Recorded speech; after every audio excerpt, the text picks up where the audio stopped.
WDW Radio, your information station.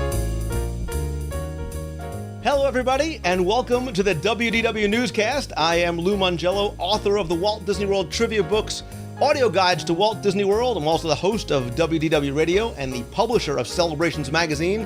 This is the WDW Newscast. Today is Wednesday, April 27th, 2011. Be sure and join us every Wednesday night at 7:30 p.m. Eastern at WDWNewsCast.com for a live interactive news show covering Walt Disney World in Florida, where you can be part of the broadcast and discussion as you talk about it real time in the chat room. If you can't make the live broadcast, that's okay, because the video will be posted on our YouTube channel at youtube.com/WDWRadio, on the WDWRadio.com blog, and the audio-only portion will be in our iTunes feed as well. You can also get notified of upcoming shows by following me on Twitter. I'm at Lou Mongello, and by joining the WDW Radio fan page at facebook.com/WDWRadio. This episode is sponsored by our friends over at touringplans.com. They are the research team behind the unofficial guide to Walt Disney World. There's a crowd calendar, wait times, touring plans, and lots more. But they're very excited to announce StarTours2Live.com. It is a live on-the-spot coverage of the opening of Star Tours, from park opening until closing, every day for soft openings and the official opening as well. They'll also have wait times and more, and they also have a new wait times app free for the iPhone and Android format. And they'll also be having a first tour to Alderaan event and lots more. You can check them out over at StarTours2Live.com. On to this week's Walt Disney World news. Disney unveiled the next phase in what many hope is a trend that's going to continue, with specialty-themed rooms in two of their most popular resorts. First, Disney is converting some of its 25,000 hotel rooms into moderately priced, princess-themed rooms and high-end health and wellness suites. Now, what they're basically looking to do is carve out specific niches from these hotels to appeal to very targeted demographics. Now, we're starting to see that already when they announced the Art of Animation Resort, which is going to have more than half of those rooms basically being suites aimed at very budget-conscious families. Well, now Disney is giving the royal treatment to about a quarter of the 2,000 rooms in the Riverside section of Disney's Port Orleans Riverside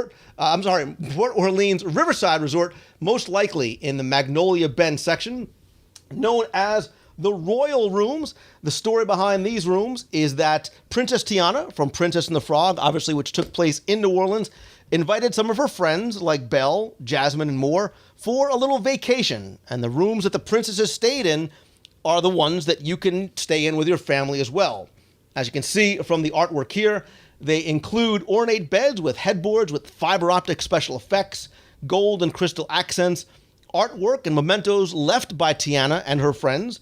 You'll see things like bathroom faucets in the shape of Aladdin's genie lamp and the footstool that came to life as a dog in Beauty and the Beast. Now, these are known as storybook hotel rooms, obviously much more lavishly themed than the regular moderately priced hotel rooms. We first saw these kind of rooms with the Pirates of the Caribbean rooms over at Caribbean Beach Resort, the Finding Nemo themed rooms there as well. And also out in Tokyo, they have Donald Duck themed rooms at the Tokyo Disney Resort and more. These are very, very popular, although Disney does charge a premium, about $30 for these current themed rooms. Port Orleans, like I said, is a moderate resort, and it's sort of going to change the level of accommodation now that you can get there, again, with these sort of add-on themed rooms. The 512 Royal Rooms are going to be open to guests in February or March of 2012, which just happens to coincide with the Fantasyland expansion, which involves attractions based on, wait for it, princesses, such as The Little Mermaid, Beauty and the Beast, and Snow White. So, obviously, Disney is also banking on the idea that the travelers who want that kind of experience are willing to pay a premium at these kind of resorts. Again, because they are going to be now competing with the very well-themed all the rooms at the Art of Animation Resort, which is going to open in May 2012. They're going to have some specialty themed rooms added there as well. One other change to the rooms over at Port Orleans, in these specialty themed rooms, they're going to replace the standard full-size beds with queen-size beds. A welcome change for a lot of people. I know for myself, Port Orleans, French Quarter, and Riverside are two of my favorite resorts, well-themed in their own right, like what they're doing with the add-ons. Disney's also continuing a trend that has been going on both in and out of the parks towards healthy living, even when you're on vacation. And what they've started doing now is developing new plans for suites in one of its deluxe hotels, probably more, starting with, which means more are probably coming elsewhere, 23 rooms in Disney's Contemporary Resort. They're being redone from top to bottom and specifically created to attract health-conscious travelers. What they're doing at Contemporary is converting the entire 14th floor to a health and wellness theme, complete with a private yoga studio, custom designed menus, and concierge services. The rooms are going to have amenities like bamboo floors, low allergen pillows and mattresses, exercise equipment and massage tables in their rooms, and lots more. These are supposed to open in or around November, and obviously you are going to have to pay a certain premium, although not specified as yet, for that level of luxury and for those types of rooms. Now, my personal opinion, and I certainly want to hear from the people who are already chatting in the box who seem that they like the idea of these themed rooms, is I love the idea of the very well-themed rooms. I think the health and wellness suites offer a great option to guests who aren't not only looking to continue a healthy lifestyle that they may live at home on vacation, but also want to try a very new, very different resort experience. Remember, a lot of us are repeat visitors to Walt Disney World. This offers a different, somewhat more upscale experience in these health and wellness rooms. The animated and live-action feature film themed rooms is something that kids of all ages, myself included, I think are really going to enjoy. I think the Princess and the Frog rooms look beautiful. Of course, a perfect match for the New Orleans theming of Port Orleans. They're elegant, they're very well appointed, and I think they also add a welcome bit of luxury and a bit of whimsy to the resort as well. Obviously, I assume that they're going to be in the mansions over in Magnolia Bend as opposed to Alligator Bayou. I'm looking forward to trying these out. I hope this trend continues. I've said in the past on the show that I'd love to have attraction or even land-themed rooms, an Adventureland room, a Tomorrowland room. We've heard rumors of a Haunted Mansion room. People, a Star Tours themed room, sign me up right now because you know I would be there. I think there are so many great possibilities. But this is where I want to hear from you, whether you're watching in the chat room or whether you're watching the video. What do you think about these ideas, these conversions of these traditional rooms into specifically themed rooms or specific demographically targeted rooms? Is a health and wellness option something maybe that you personally would like or know somebody that would? Would you be willing to pay a premium for either the health and wellness room or a themed room? Would your kids, or even you, pay a little bit more, $30 or so, to stay in a Princess and the Frog themed room with obviously much more well-appointed amenities than you get in a traditional moderate resort? You know, again, I think it's sort of we've got the value resorts. Art of Animation is going to sort of plus that a little bit. These themed rooms add another level on top of the moderates, just as the health and wellness adds another level onto the deluxe resorts as well. Do you think something like a health and wellness themed floor? I mean, they're taking over the entire 14th floor of the main tower. Is it too niche? Is it catering to maybe too small of a demographic? I don't think so. And certainly Disney doesn't as well to make such a wide-scale conversion. Obviously, they have done their research, as they always do. I have a feeling these are going to be very, very popular. This is sort of going to bump Contemporary a little bit more maybe to being, again, the flagship resort of Walt Disney World, sort of the high-end luxury type of experiences. Now, some people are saying health and wellness wouldn't necessarily appeal to them. They'd like to see some changes at the Polynesian. I think that because in the release they said they're starting to make changes at deluxe resorts, I think that means we are going to see more theming of the rooms across the board. especially in the moderate and the deluxe categories. It's going to change things up. It's going to give people additional options for the type of experience they want to have. And I have a feeling that people would be willing to pay a premium. Look, you already do it now. For a lot of people, you pay a premium for a water view, a lake view, a pool view, a savanna view. I mean, it's the same kind of thing. Your room may be the same, but you're paying more for the view. Now you're just paying more for the view inside your resort. And if you spend a lot of time and you really take the time to enjoy your resort and your time on vacation in your room, something like the Princess and the Frog themed room may necessarily be something that you would like. I like this trend. I want to hear from you guys. What do you? They say, I think that the health and wellness fits in with the contemporary. It would be weird at the Polynesian, but certainly fits there. The themed rooms are awesome. I pay for what's in the room more so than the view, says Ree 1064. Von Barakech says, I agree that for the price, some extra value would be nice.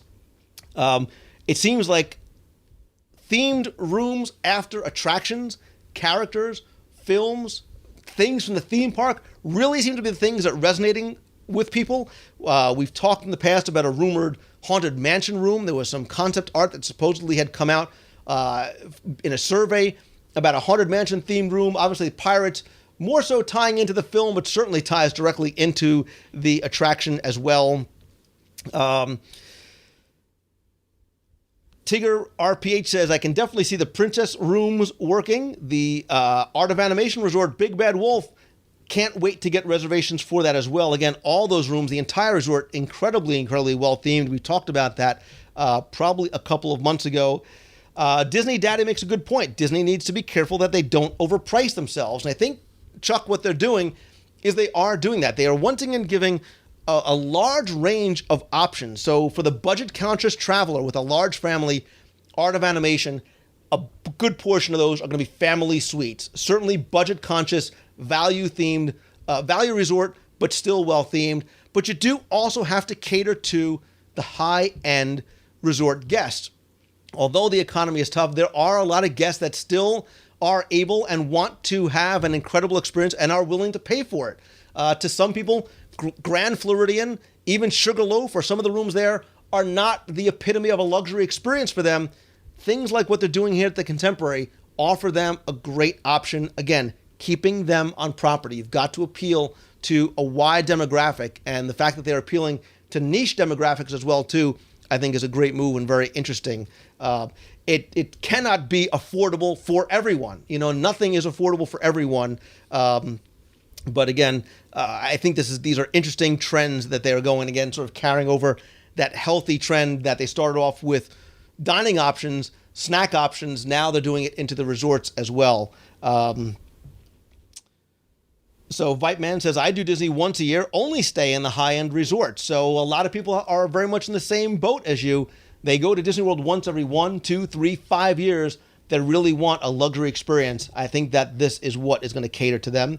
Lacey says, how about countries of Epcot rooms? Again, the possibilities are endless. I would love to hear more of your thoughts and your comments and suggestions, either here in the chat room, on our YouTube channel, or on the blog over at WDWradio.com. I post the videos from the newscast there every week, not long after the live broadcast is over on Wednesday night. Please come by. Let's continue the conversation there.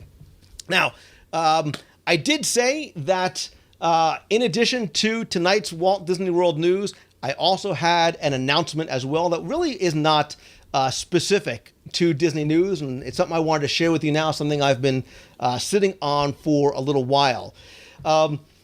Since I wrote my first Walt Disney World trivia book back in 2003, I really wanted to always try and enhance your understanding and your appreciation and enjoyment of the parks through the books and the website, and then eventually the podcasts and the live shows, and then starting 3 years ago with the audio guides to Walt Disney World. And with those, what I wanted to do was take you on a virtual trip through the parks, starting off with the Magic Kingdom, land by land, so we really can take the time and explore a lot of what's there, and then obviously continue on to Epcot and Disney's Hollywood Studios and Animal Kingdoms, and yes, even probably the resorts.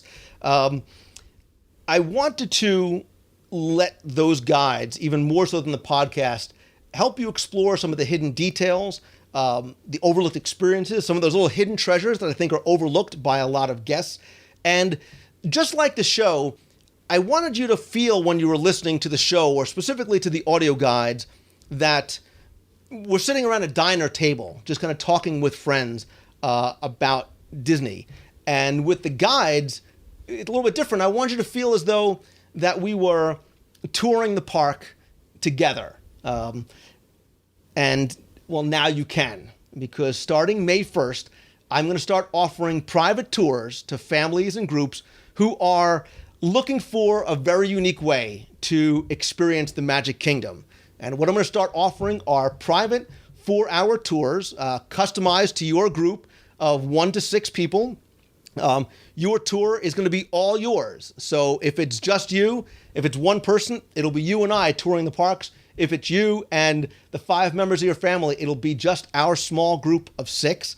It's going to be interactive. Like I said, it's going to be exclusive, and it's also going to be personalized to your interests. So unlike listening to the guide directly, we'll be able to walk through, have conversations, discussions about things that you like, things that you enjoy, things that you remember, and sort of tailor the tour as we go along, specifically to your interests.